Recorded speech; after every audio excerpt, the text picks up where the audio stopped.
అమ్మ నమస్తే. నమస్తే అమ్మా. అమ్మా, హ్మ్. ఇంట్లో సాధారణంగా హ్మ్. పూజ చేసుకుంటూ ఉంటాం. అవును. కొంతమంది నిత్య పూజ చేస్తారు.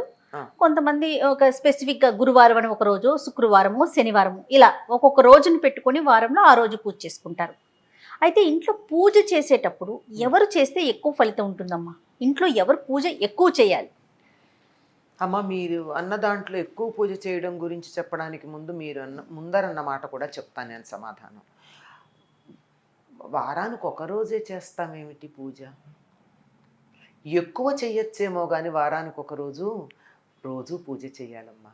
ప్రతిరోజు. ఎందుకంటే రోజు అన్నం తింటం లేదా, హ్మ్. రోజు స్నానం చేయటం లేదా, అన్ని పనులు రోజు చేస్తున్నాం కదా.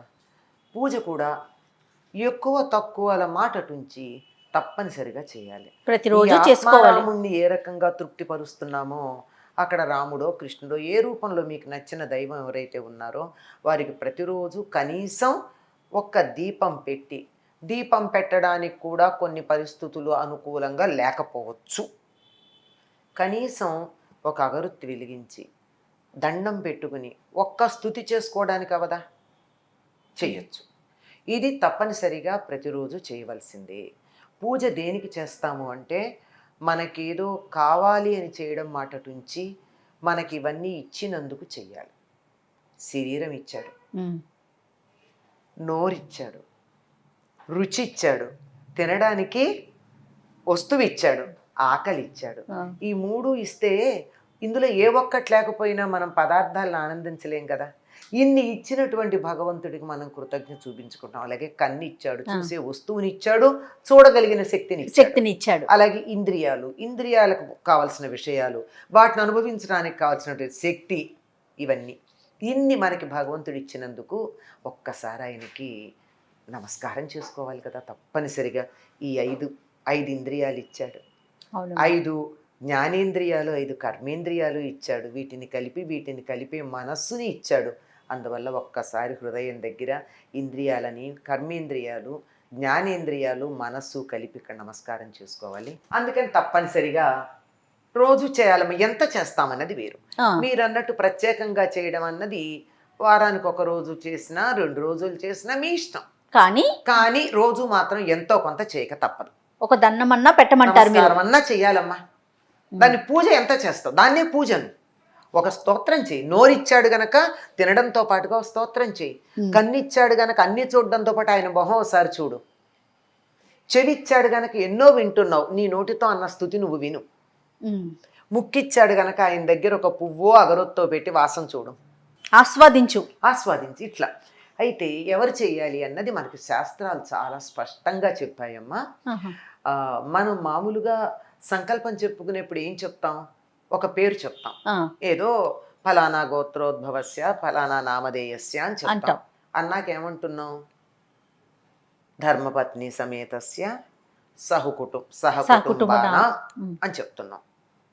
అంటే ఎవరు పూజ చేస్తున్నట్టు, ఆ ఇంటి యజమాని అన్న పదానికి కూడా అర్థం ఏమిటంటే, పూర్వకాలం యజ్ఞాలు చేసేవారు.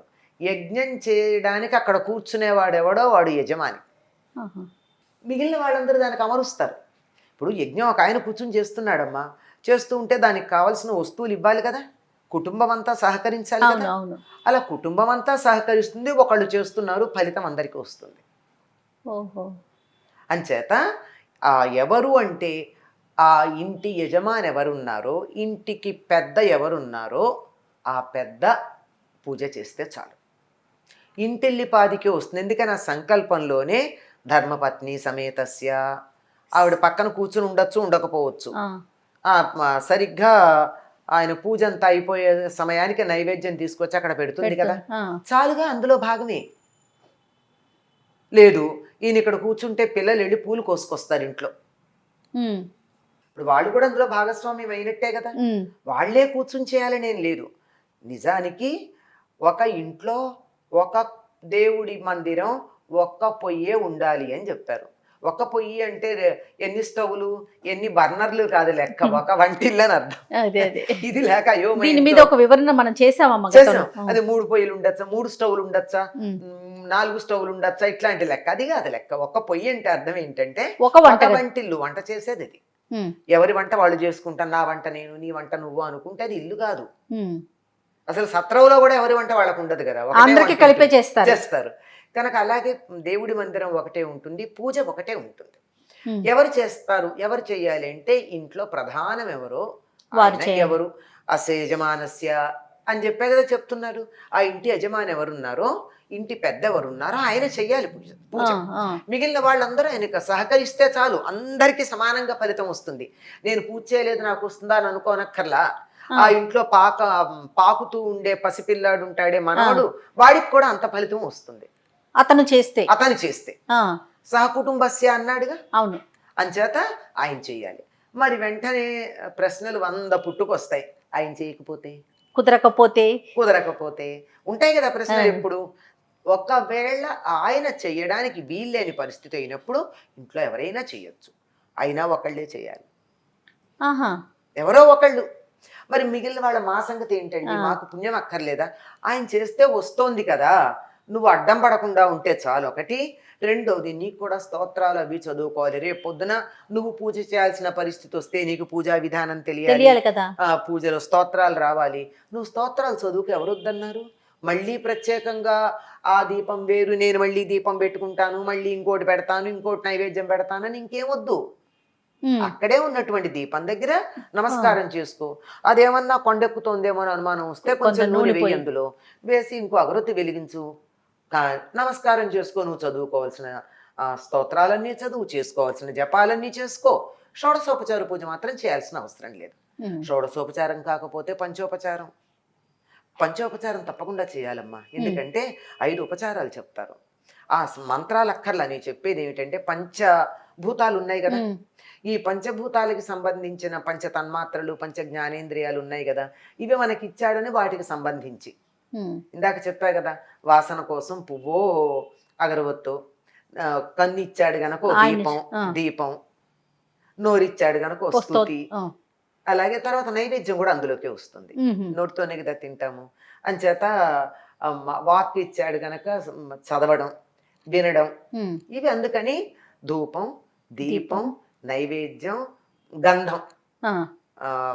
భూమి గంధతత్వం, లం పృథ్వీతత్వాత్మికాయే నమః గంధం పరికల్పయామి అని చెప్తాం. పృథ్వీకి గంధం వాసన గనక కాస్త గంధం, ఇలాంటివన్నీ సమర్పించుకుని మనకు ఓపాన శక్తి.